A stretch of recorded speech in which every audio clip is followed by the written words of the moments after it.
Alright, what's up guys? My name is Zack, and today I am driving a 1984 Chevy El Camino Conquista. Up front is a 5.0 liter V8, and down below is a 3-speed automatic transmission. Now, I am super excited to be driving this Chevy El Camino because it's the first time I've ever featured an El Camino here on the channel. This is one of the most well-known cars, especially from this era, and yet I haven't driven one until today. But if you would like to submit your own vehicle, you can head on over to my website, zackpradel.com/submit. It's a quick and easy submission form. It takes under a minute to fill out, and I come out to you. But let's get back to that 305 under the hood. Well, there was a 4.4 liter V8 available in the early 80s, but by 1984, the 5.0 was the only V8 available. It's a small block Chevy and was put in everything from this era. I'd love to drive an early 80s 5.7 liter diesel El Camino,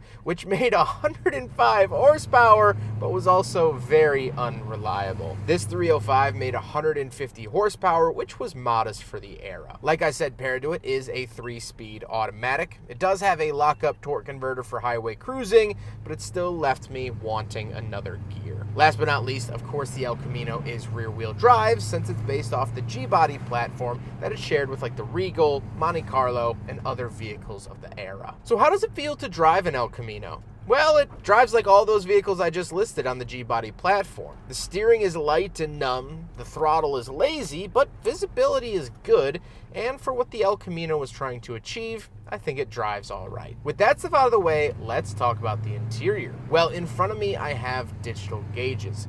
These are aftermarket gauges for sure, however, they're in the factory locations, so I guess you could get an idea. Here are some other gauge clusters from G-bodies that I've driven in the past, if you want an idea of what the stock might have looked like. The steering wheel is aftermarket, as you can tell, but the light switch off to the left isn't. That is factory. The door has power windows, mirror adjustments, and a pull handle, and moving into the center, you get 2 climate vents along with a Conquista, which was for the trim level. Heat, AC, and radio are all found down below, and they're pulled directly from the GM parts bin. An ashtray finishes off the dashboard with some 1980s style. Of course, there are no cup holders in the El Camino, so it fails the big friggin' bottle test.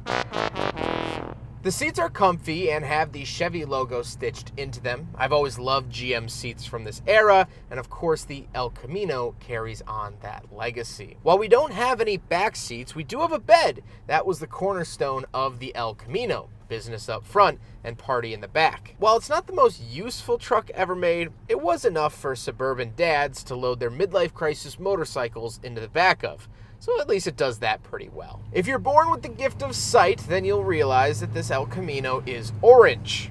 Very orange. And you can tell it shared a lot of steel with the other G-bodies. I like the look of the truck, along with the small, almost hidden taillights around the back.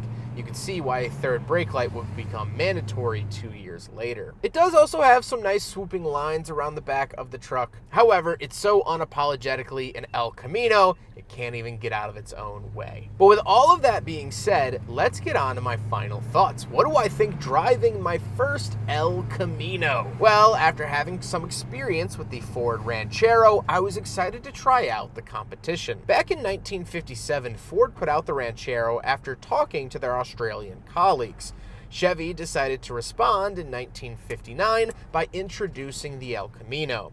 As history would have it, the El Camino actually ended up being more popular and having a longer lifespan than the Ranchero by nearly 8 years. During the oil crisis, the El Camino offered an alternative to the gas-guzzling full-size trucks that fell out of fashion. This 1984 was also one of the last American-produced El Caminos. In 1985, Chevy shifted production down to Mexico, but the El Camino would only last 3 more model years before its discontinuation. Sales never really picked up after moving south of the border. So what happened to the El Camino? Why did it go out of production? It's such a famous vehicle that almost everyone, into cars or not, knows the name El Camino.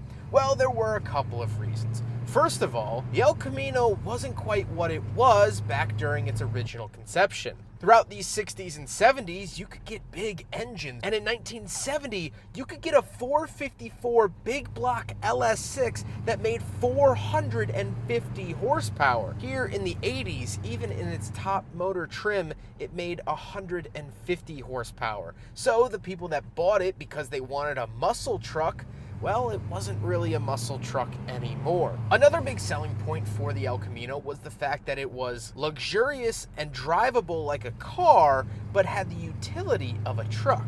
Well, after the oil crisis, manufacturers started to put more money into full-size trucks to make them more luxurious and nicer to drive. We saw a bigger boom in the 1990s with the second-gen Dodge Ram really pushing the luxury truck segment, but that started in the 80s, and it started to transition buyers from the El Camino who wanted that nicer driving experience to a more full-size truck that had a lot more capability, not only off-road, but in towing and hauling capacities. And of course, because of the oil crisis in the 70s, the big three American companies were pretty hurting in the 1980s. They were starting to outsource a lot of their vehicles to the Japanese. Chevy developed the Numi plant with Toyota, and they built the Chevy Nova, which was just a Toyota Corolla. My point being, they couldn't really afford in the 1980s to have a car that wasn't going to be a cash cow. These automakers needed money, and they needed cars to sell well. And the El Camino, even in its heyday,